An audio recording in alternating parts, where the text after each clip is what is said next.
Mis queridos hermanos, ¿cómo están? Gusto verlos nuevamente hoy día, como día de inicio en este punto de reflexión.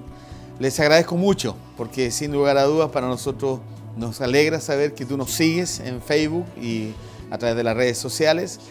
Y hoy día quiero hacer una reflexión breve sobre algo que me ha llamado mucho la atención en mi vida personal, en mi vida espiritual.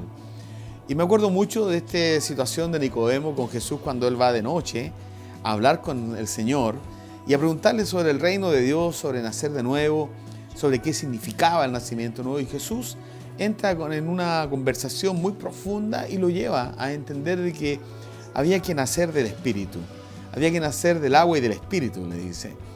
Y nacer del Espíritu necesariamente significa comenzar a vivir una vida conforme la dirección, la guía, la orientación, la palabra del Espíritu Santo en nosotros. Y que nos permite abrir los ojos y ver lo que está ocurriendo a nuestro alrededor. Y en ese ocurrir de nuestro alrededor, darnos cuenta cómo Dios es bueno y cómo Dios nos muestra su amor y su fidelidad. ¿Por qué les digo esto? Porque Jesús, en esa conversación que tiene con Nicodemo, Él le dice claramente a Nicodemo que si Él le ha hablado de las cosas naturales y no creen, ¿cómo le va a hablar de las cosas celestiales? ¿Cómo creerán en algo celestial si en lo natural ellos no creen? Una vida en el Espíritu a nosotros nos permite abrir los ojos y ver lo que Dios está haciendo y ver la obra de Dios a nuestro alrededor.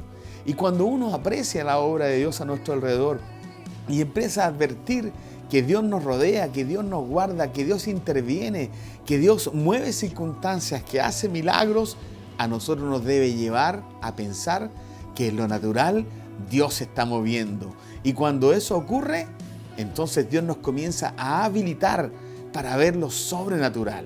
Cuando le dice a Nicodemo, si yo te he hablado de las cosas naturales y no crees, ¿cómo vas a creer si te hablo de las celestiales? Hagamos un cambio en el pensamiento. Comencemos a advertir en los pequeños detalles la obra de Dios, la misericordia de Dios, los milagros de Dios. Y cuando uno comienza a ver en lo natural esos milagros de Dios, uno comienza a ser habilitado por Dios a ver lo sobrenatural de Dios.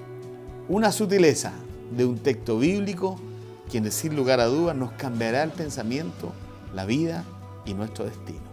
Mis queridos, gracias por estar con nosotros en este punto de reflexión.